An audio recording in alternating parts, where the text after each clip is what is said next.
Don't take my word for fucking intermittent fasting. There's a new documentary out that'll tell you all about it and shit.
Well, I just got done watching a documentary. Part of the running this channel when I'm not making videos is, of course, to do extensive research and keeping up with what's going on with fasting, ketogenic diet, and minimalism and lifestyle, and, you know, things here and there to self-improve, addiction also. But today I want to talk about intermittent fasting. Now, I know I've been putting the hammer down on the fucking keto. I've been like, hey, keto, no sugar, no processed foods, fucking get rid of that shit. It's evil. It's gonna kill you. I know. I fucking know. That might be getting a little old for those of you who are not ketogenic. And I know there are some of you who watch just for fasting.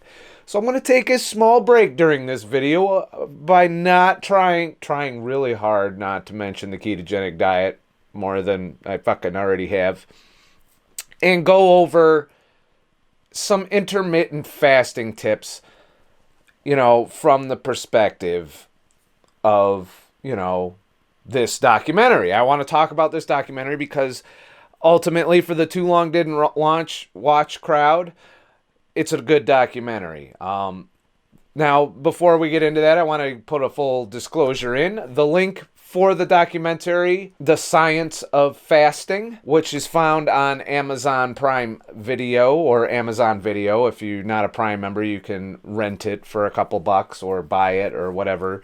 I do get a 10% commission on if you click the link in the description to purchase this. You help support the channel while getting your product at pretty much the same price that you normally would pay for it anyway. So, if you're going to buy and watch this documentary, please click the link down in the description and that will help the channel out. And it's a good documentary. So let's get into my review of what to expect from this documentary. It seems that the Russians have really been doing a lot of science on fasting. And most of this science was behind the Iron fucking Curtain. You know, back when the Soviet Union was all together and happy.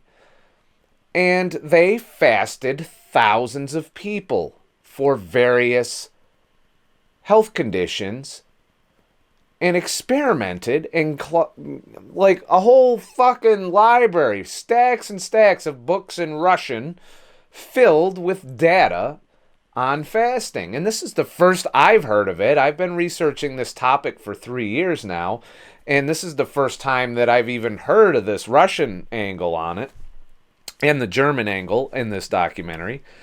And this, so far, I am 100% impressed with this documentary. In fact, while I was, you know, researching this documentary and watching it, completely out of the blue, a friend of mine messaged me who had just watched it and decided to start fasting again. They had previously tried to fast and then fell off the wagon, and now this documentary inspired that person to take up intermittent fasting again, you know, and maybe even squeeze off some longer fasts.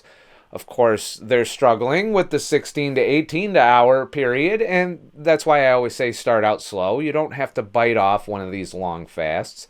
But at the same time, I want to kind of go over some points that the documentary makes in a lot more detail, but that I've been preaching for quite a long time, with maybe a few new little tidbits of information that this documentary contributed to my overall knowledge and understanding of fasting. So it seems that the Russian tested on thousands of patients, for the treatment of a bunch of diseases. So let's go through the diseases that were improved and or cured in 75% of people treated with fasting. That's out of thousands of people. This is a pretty good indicator of how successful this treatment is. And a certain percentage of the people that weren't cured they went right back to a bad diet. They didn't try and take other steps to maintain the progress that fasting provided them, nor did they continue to fast further, other than the one or two treatments.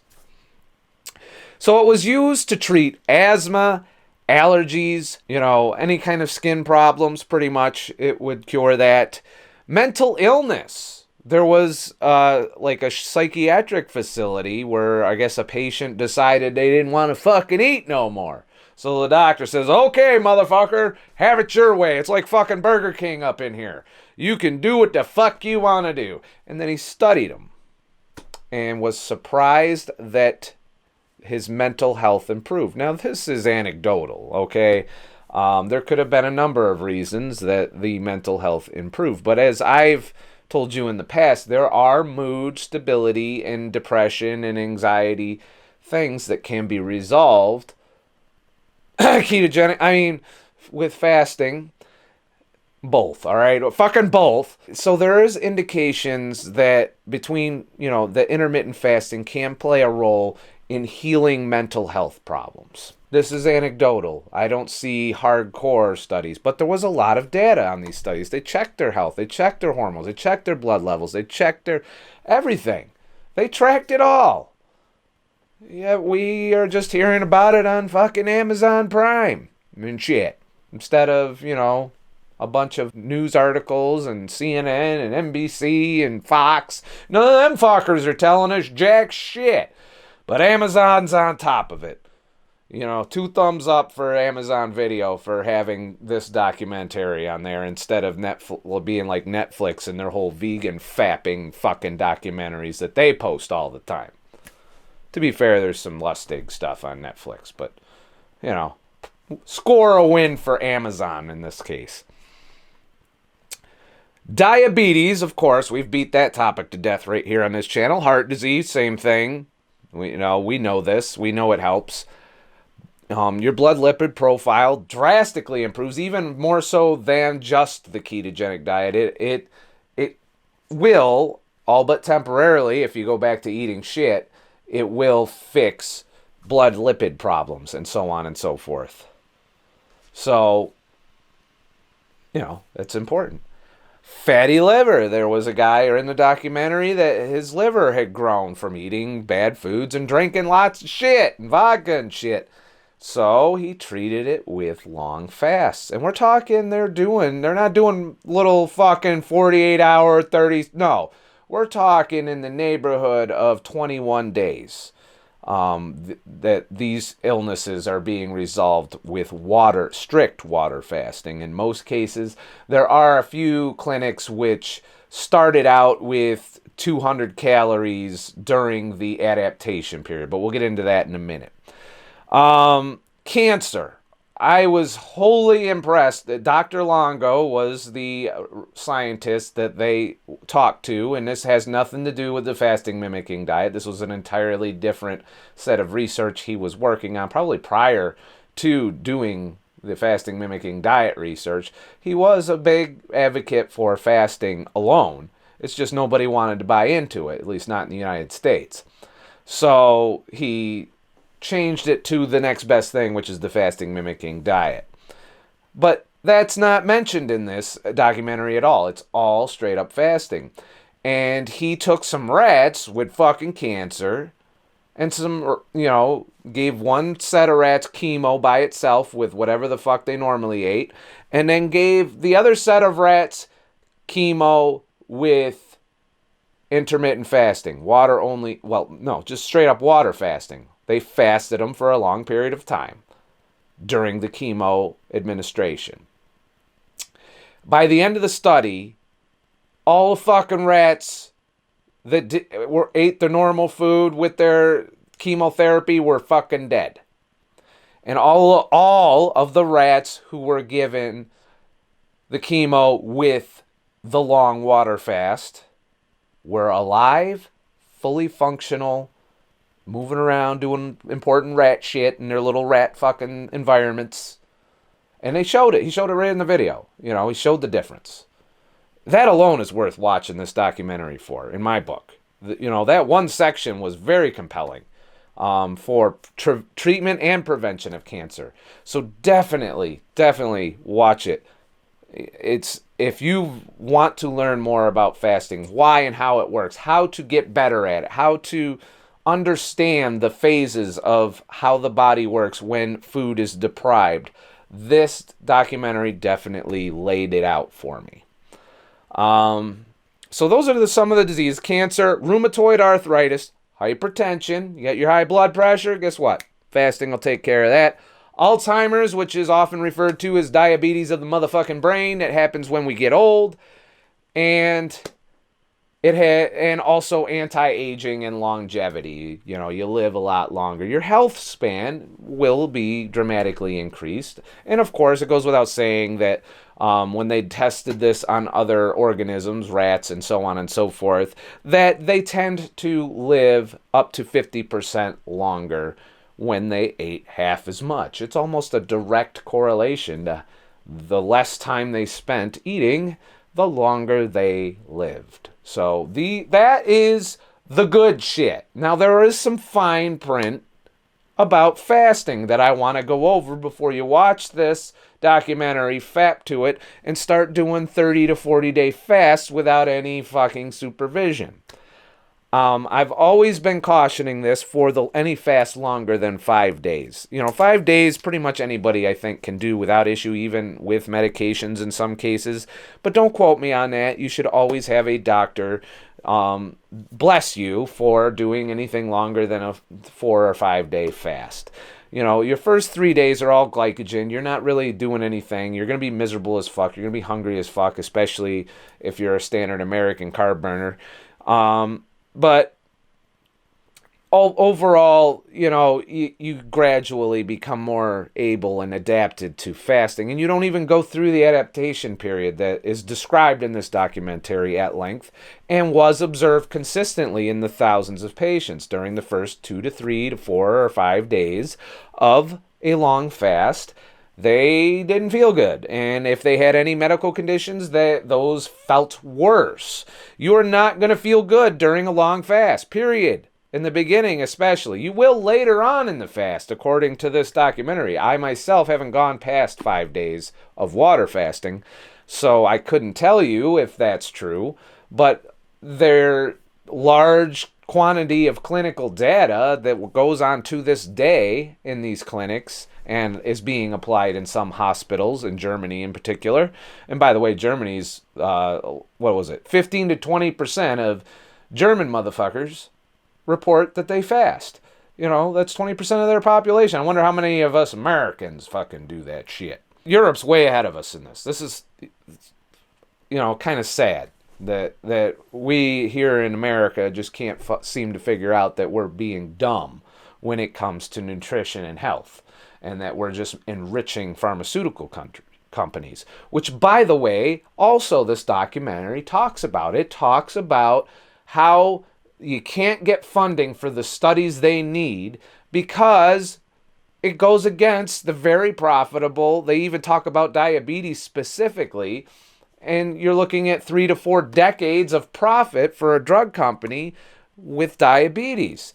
And nobody's going to rock that boat. That's a lot of big houses and cars and maximalist lifestyles being supported by our illnesses that we can cure with fasting Fuck. I got like keto Tourette's or something. Sorry.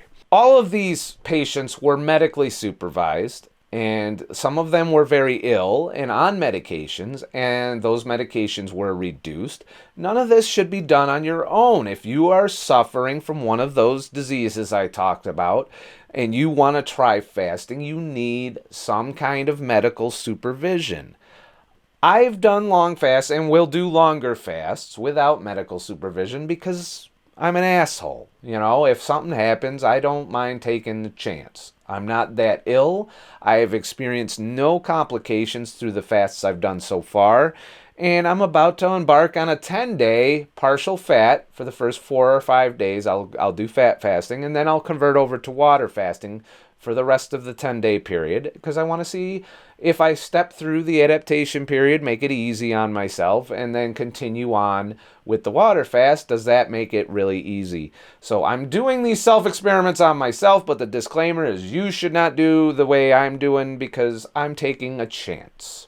And we're going to get a little more into the dangers of fasting and the things that can go wrong. Now, they observed in the thousands of patients that they had a decrease in vitamin C, D, and E, but nothing to critical levels. As in, they may have, their levels went down, but they didn't become deficient in those vitamins during some of these fasts were 21 days, some were even 40 days, and just a slight drop.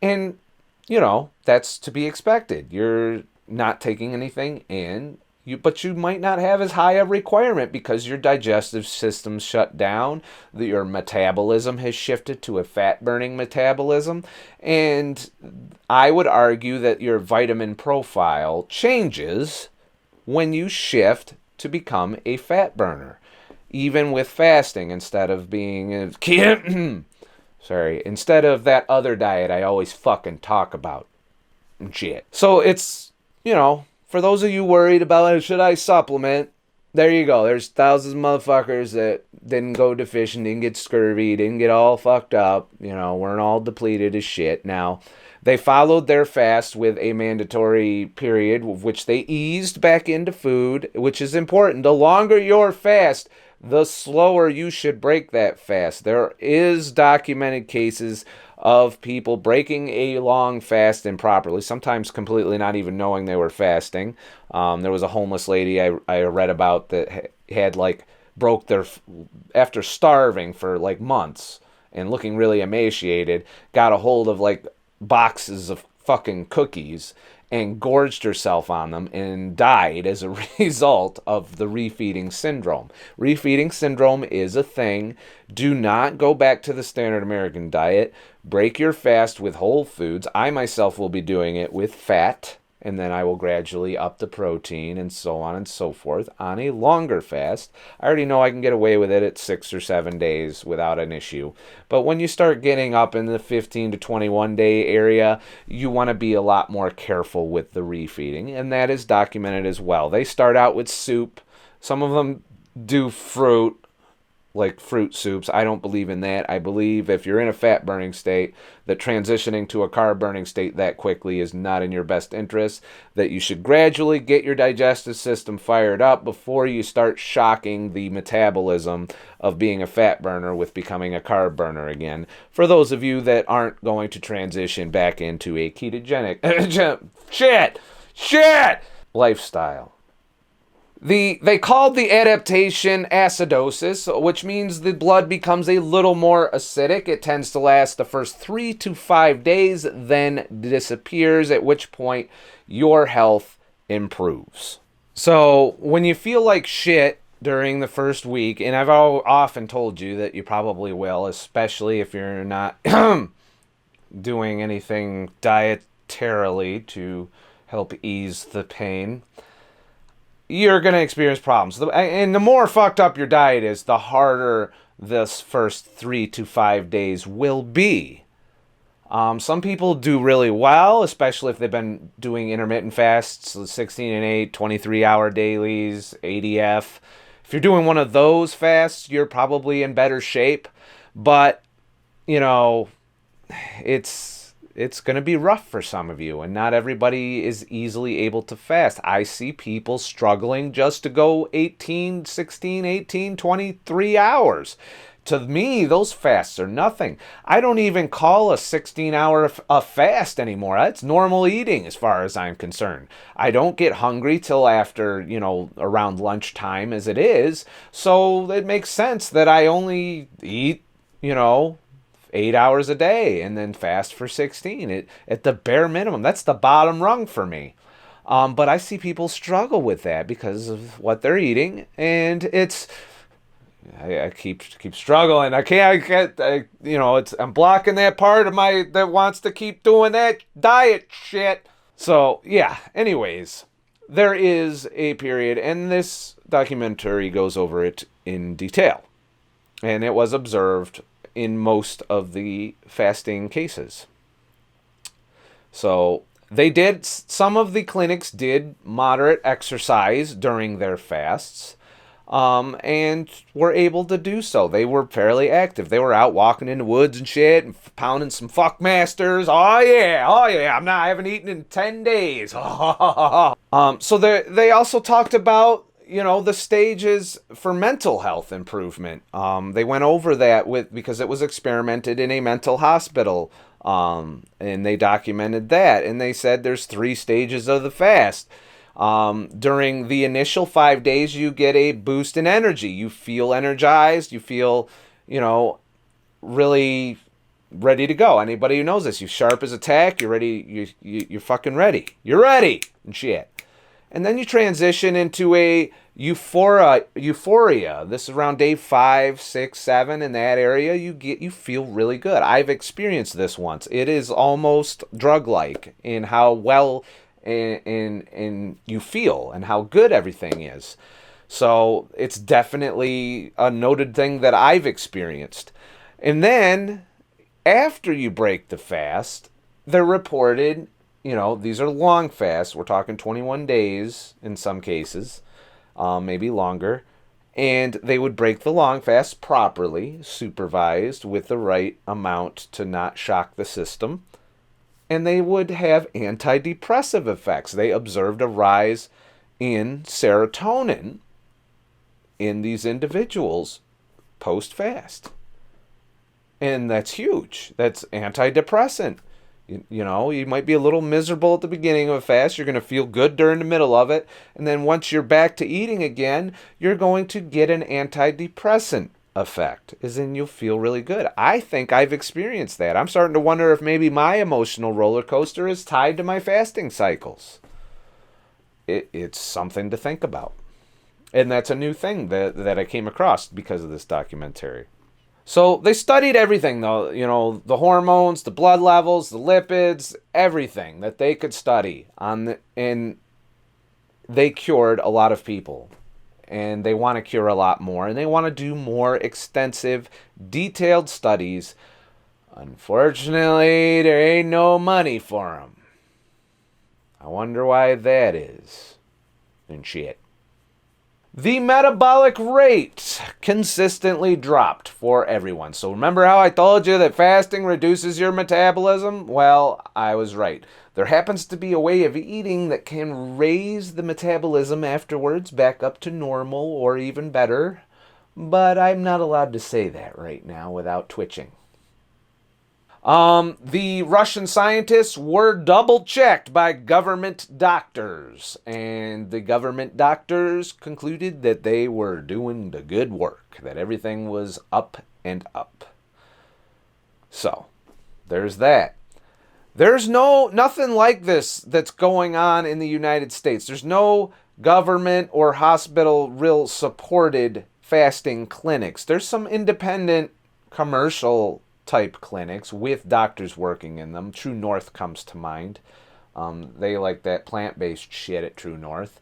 But if you wanted to pay shit tons of money to not eat and make sure that you don't die from not eating, there is not a whole lot of places to go in the United States. Most of these places are outside of the US of A. I can't imagine why that is.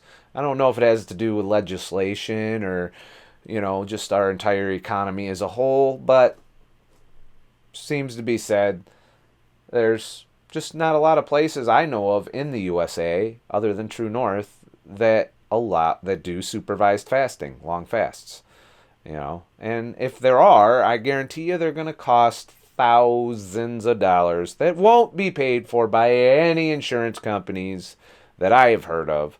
If I'm wrong, let me know in the description or on my research page on ScottTheTruckDriver.com and shit. So now I want to go over, and this documentary does as well, the dangers of fasting. First of all, you are using some of your protein, aka muscles, or your heart being one of those muscles, to provide your level of glucose. You're also using fat for this purpose in the form of glycerol.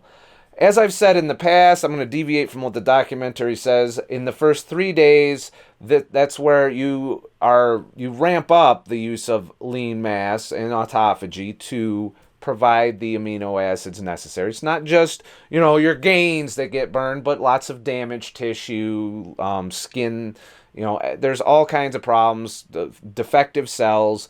They all are victims of autophagy. They all provide you the amino acids necessary for gluconeogenesis. And glycerol, when your fatty acids are broke apart, glycerol is used also to be converted to glucose in the body, because you always maintain a baseline level of glucose, even when you're not fucking eating glucose. Gluconeogenesis, look it up and shit. I'm sorry I say it like that, but a lot of people just don't get it that want to argue this. I have to eat glucose and your body needs it. Well, there happens to be the body can make glucose and shit. And it uses damaged tissue, some of your muscle, some of your lean organs, and there's a little bit of shrinkage that goes on in that process. And you can rebuild, because there is the refeed period afterwards, very quickly rebuild any muscle that you lose during a fast. It's not like you're building from scratch, so to speak. The foundation's still there. And if you do your working out and you're fucking lifting shit up and putting shit down and eating a larger amount of nutrition, you can very quickly recover the lean mass that you lose during a fast. Why is that? Because only 4% of your daily energy needs are coming from protein on a long fast, provided you have enough body fat on board. While you have enough body fat on board, your energy is being provided. 96% of your daily energy expenditure is coming from your fat. You are going to lose a lot of fucking weight. A lot of people report 1 to 1.5 pounds per day lost in a long fast. Whether or not you get to keep it, that depends on how you rebound from the metabolic drop that happens during that long fast. If you go balls deep into the fucking standard American diet, you're going to regain every last pound, because your metabolism will not rebound on the standard American diet. They might rebound on some other fucking diet. So in the process, there's 3 stages of between fasting and starving to death. There's 3 different metabolic states that happen. During the first 24 hours, you're draining glycogen from your liver. After 24 hours, your liver is depleted, not your muscles. Your muscles will still use glycogen when they need to do extra labor.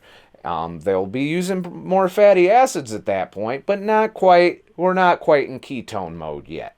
We're getting ready to shift.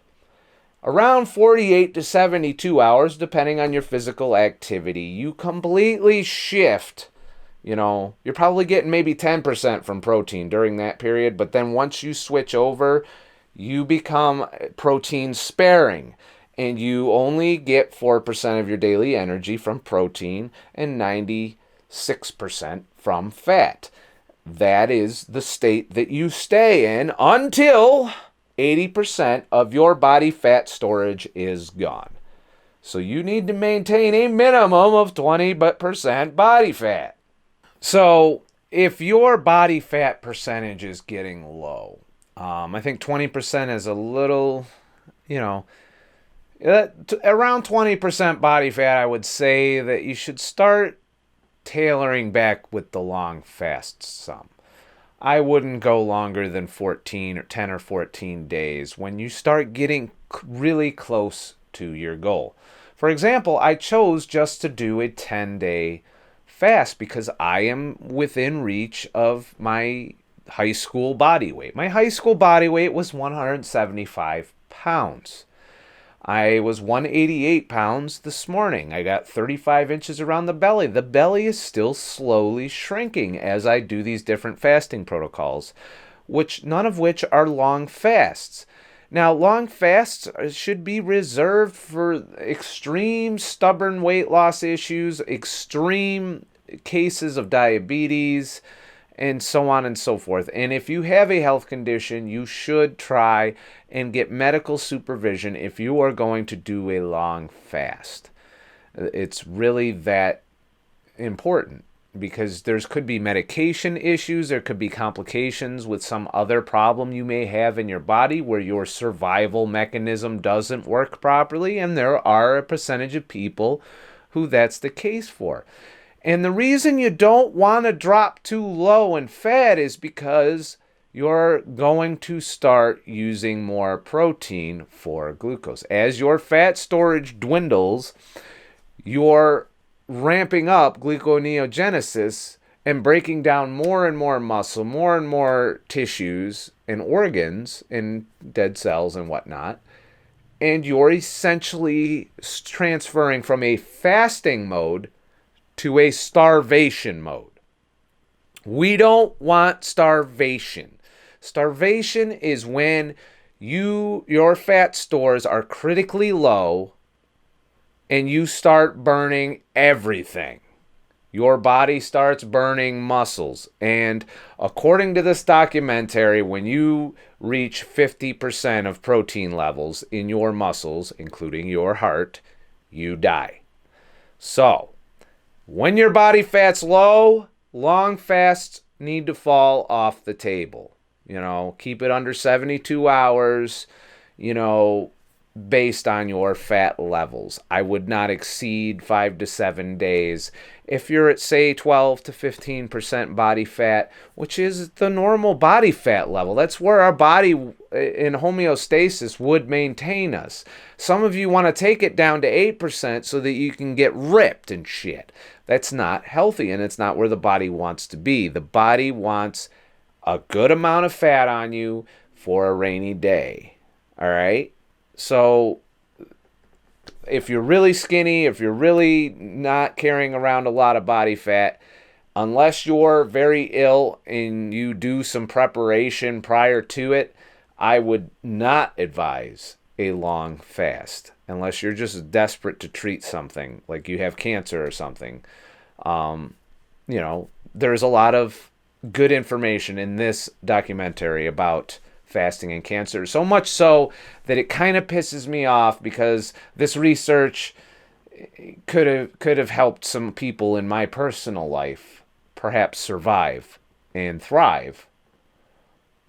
And it's sad that we're just now figuring this shit out when it's really a quite ancient method of healing that has been observed throughout human history and throughout many religious backgrounds. So here we go. This is basically another win for fasting in my book, so to speak. So by all means, remember, I'm not a fucking expert. I watch shit like this, just like you, a lot of it. And I spend a lot of time reading articles and studies and whatnot because I like to know how my body works, what I'm going to do. I want to be in control of myself. I don't want drugs. I don't want to rely on the medical community to fix everything. I believe a lot of our chronic disease is rooted in our diet and rooted in our lifestyle choices. And if we were to manipulate those choices, we could increase our health span. That is the amount of time before you have to rely on drugs and hospitals to live. I want that time maximized should I live that long. So fasting will always be a part of my lifestyle. I will do long fasts. I will prepare for long fasts if my body fat percentage is what I feel is too low, as in I will try and gain some weight. Pretty sure I know how to do that. And then I'll do the fast. There might be a big bulk period I do so that I can do a 30-day fast to where I feel I've gained enough weight that I can just fast it back off. I won't do it with sugar because I do not want a fatty liver. But there may be a period where I do some starchy carbs to raise the amount of body fat on me, in preparation for a longer fast. But I'm not there yet. I'm still carrying around a decent amount of weight. I've still got a big belly. I am not quite to my level yet. I think anything beyond 10 days is when my body fat will be maybe a little too low and I'll start burning a lot more lean mass. I don't want to risk that going too low, so I won't. And we'll see. We'll see how this 10-day experiment that I'm planning on doing goes.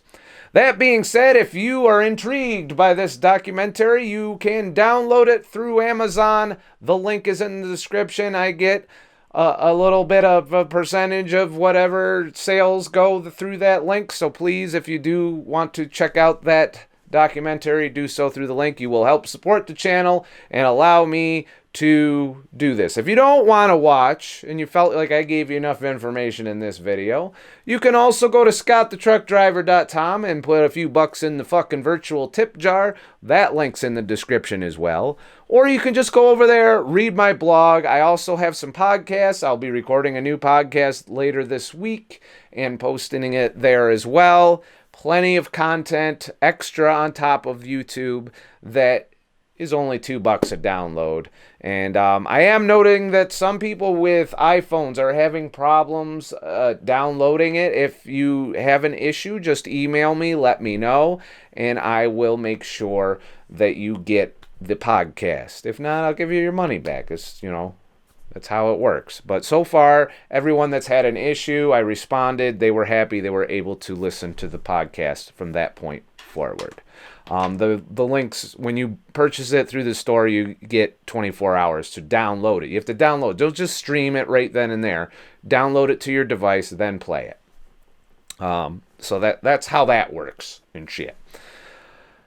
Please like and subscribe for more shit. And I'll make more shit. Got another video I'll be working on probably later this week and another live stream to be announced. Not sure when I'm going to do it yet. I'm leaning towards Friday right now. So hopefully I can do a live stream Friday. I haven't figured out the topic yet. Probably one of the numerous research page. If you have been doing research or you have a success story with maybe some before and after pictures or before and after video or just an audio recording telling your story or whatever you want to submit, you can submit links and stuff on ScottTheTruckDriver.com research. Link also in the description. Basically, go to ScottTheTruckDriver.com, look around, look through all the links, look through the sidebar menu, so on and so forth. Plenty of blog information to read there now. And if you want to help the channel either financially or through submitting some kind of research or topic you would like to see covered in the future, then you can do so there on the research page. And I slowly work my way through those. I have a few in the queue right now that I'm going to be working on. But I came across this video, during my, travels, and I was like, I got to watch that. And I don't regret it. I watched it twice. So that's how I roll. I watch it once to enjoy it, and then I watch it once to review it. So that's my process. So I've taken a shit on a lot of documentaries so far. This is the first thumbs up I'm giving to fucking documentaries. to a documentary on here that I could, that I think I might have mentioned some other positive ones.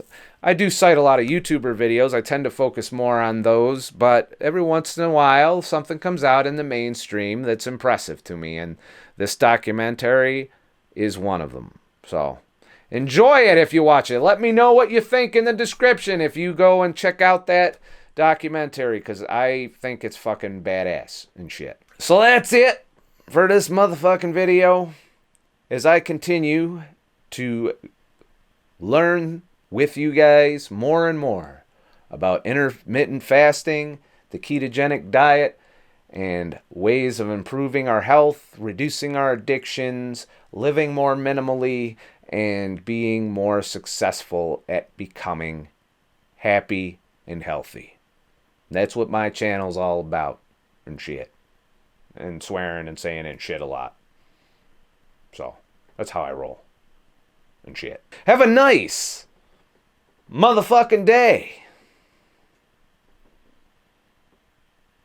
I'm not saying it this time, because I just said it like 3 times. Just rewind it and then play it back from the point where I just said and shit.